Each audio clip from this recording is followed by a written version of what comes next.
daw unsa nga ganti.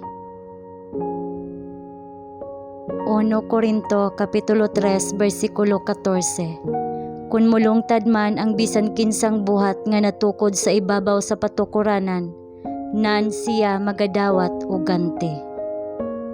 Mahimayaon ang ganti nga igahatag sa dihang ang matinud-anong mga magbubuhat magtigom libot sa trono sa Dios ug sa Kordero. Sa diha nga si Juan, diha sayang mortal nga kahimtang nakakita sa himaya sa Dios. Siya natumba ingon sa usa ka patay, wala siya makaagwanta sa pagtan-aw.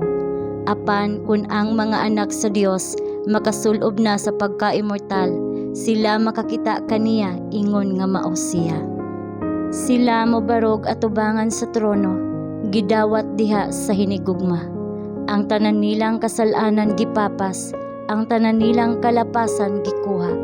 Karon sila makatan-aw sa walay tabon nga himaya sa trono sa Dios. Sila nahimong umalambit uban ni Kristo sa iyang mga pag-antos.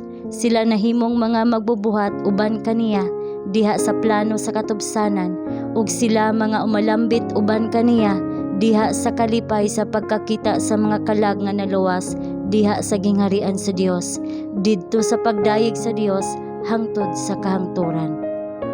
Nianang adlawa ang mga tinubos mosidlak diha sa himaya sa Amahan ug sa Anak. Ang mga manulunda nga nagahikap sa ilang bulawan nga mga alpa moabi-abi sa hari ug sa iyang mga tropeyo sa kadaugan. Usa ka awit sa kadaugan ang mulanog nga mopuno sa tibok langit. Si Kristo nakadaog. Siya misulod sa langit ng mga sawang, inubanan sa iyang mga tinubos, ang mga saksi nga ang iyang misyon sa pag-antos ug pagsakripisyo wala makawang. Adunay mga balay alang sa mga langyaw sa yuta. Adunay mga biste alang sa mga matarong, uban sa mga purong-purong sa himaya ug mga palma sa kadaugan. Ang tanan nga nakapalibog kanato sa mga tagana sa Dios sa umaabot nga kalibutan mamahayag. Ang mga butang nga lisod sabton makakita unyag katin-awan.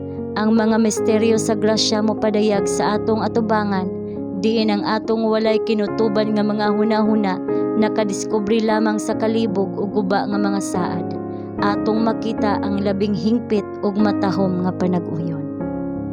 Atong mahibaluan nga ang walay kinutuban nga gugma nagmando sa mga kasinatian nga daw labing masulayon, samtang atong maamguhan ang malumo nga pag-atiman niya nga naghimo sa tanang butang nga maghiusa sa pagbuhat alang sa atong kaayuhan, kita magmaya uban sa kalipay nga dili maasoy ug puno sa himaya.